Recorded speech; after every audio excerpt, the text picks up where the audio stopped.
जी बिल्कुल, railway station Alipur चट्टा पर ओवर चार्जिंग की शिकायत दिन ब दिन बढ़ती जा रही हैं।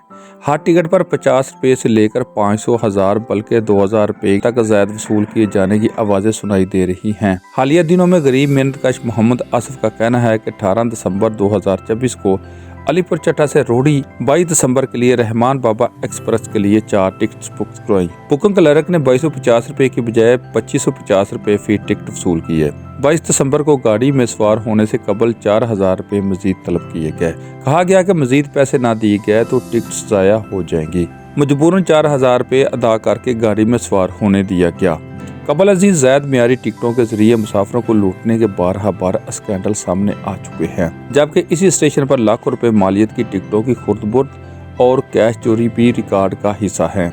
आज भी एक स्वीपर और गेटकीपर स्टेशन का नज़्मो नस्क चलाकर मुसाफिरों को दोनों हाथों से लूट रहे हैं। अहलियाने इलाका ने रेलवे के आला काम से मुतालबा किया है कि मुसाफिरों के साथ ज्यादती, लूटमार और करप्शन में मुलव्वस मुलाजमीन का मुहासबा किया जाए। कैमरामैन उवैस नवीद के साथ नवीद भट्ट।